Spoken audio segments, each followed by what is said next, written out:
सलोनी बहुत ही सीधी और भगवान को मानने वाली थी, लेकिन उसकी सौतेली माँ उसके सीधेपन का फायदा उठाती थी और उस पर बड़े अत्याचार करती थी।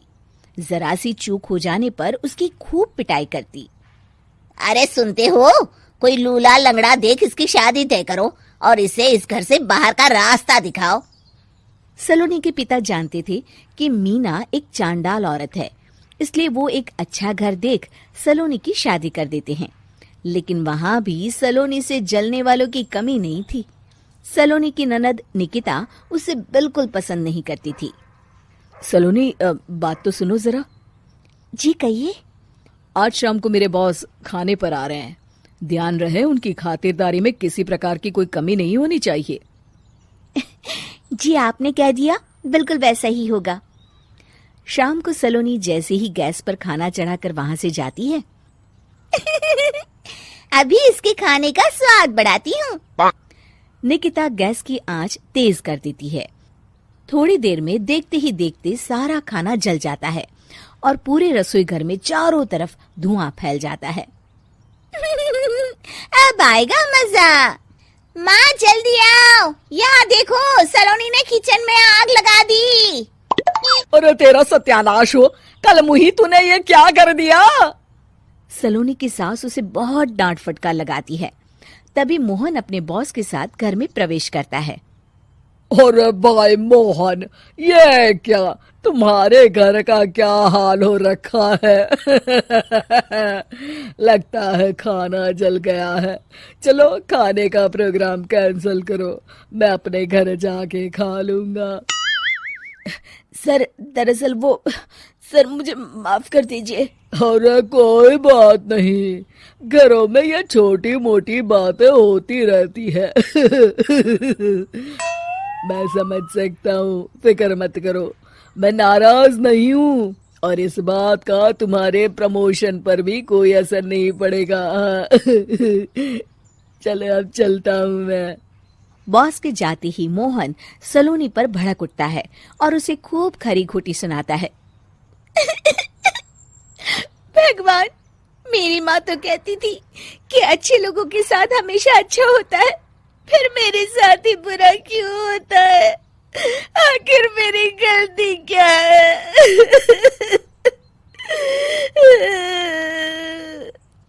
तभी आकाशवाणी होती है। बेटी, अब तुम्हें कोई दुख नहीं दे पाएगा। तुम्हारा बुरा सोचने वाले की मन की सारी बातें तुम पहले ही जान जाओगी। अगले दिन सलोनी निकिता को चाय देने उसके कमरे में जाती है। तब निकिता के मन में कुछ बातें चल रही थी।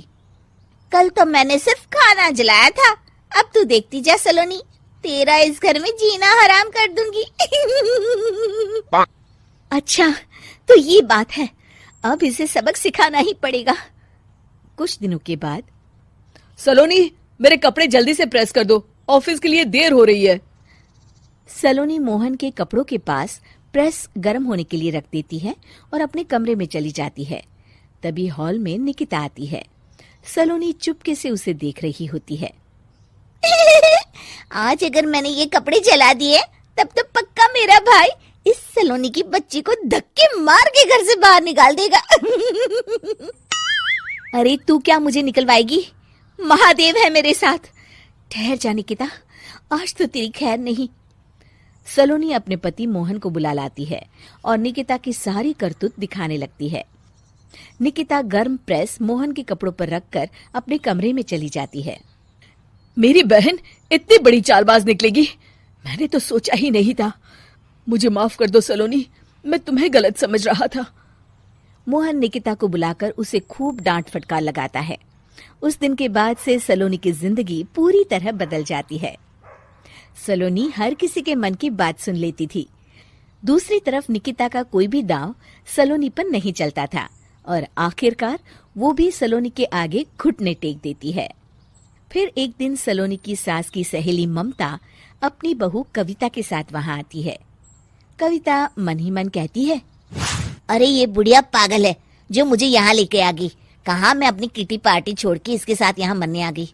पता नहीं कब तक इसे झेलना पड़ेगा। अरे ये जल्दी मरे और इसकी सारी जायदाद मेरे नाम हो जाए। सलोनी कविता की सारी बातें सुन लेती है। अरे कविता, तुम अपनी सास की जायदाद के लिए उन्हें झेल रही हो और उनके मरने का इंतजार कर रही हो। ये तो गलत बात है। सलोनी की बात सुनकर कविता बिना देर किए कहती है, अरे ये तुमने कैसे सुन लिया? ये सारी बातें तो मैं अपने मन से बोल रही थी। तुमने कैसे सुन लिया? बस फिर क्या था। ये सुनते ही कविता के बगल में बैठी उसकी सास उसकी चोटी पकड़ लेती है। क्यों रे कलमुही, तू मेरे बारे में ये सब सोचती है? मम्मी जी, मुझे माफ कर दीजिए। बड़ी आई मेरी जायदाद लेने वाली, मैं आज ही अपने वकील को बुलाकर सब कुछ छोटी बहू के नाम कर देती हूँ। चल घर चल, आज तेरी अच्छी खबर लेते हूँ। इस तरह सलोनी लोगों के मन की बातें सुन लेती थी, लेकिन धीरे धीरे सलोनी को एहसास होता है कि उसके आसपास के सारे लोग एक दिखावे की जिंदगी जीते हैं और सब एक दूसरे के बारे में बुरा ही सोचते हैं। हे भगवान, दुनिया में कैसे लोग हैं? सबके मन छल कपट से भरे हैं।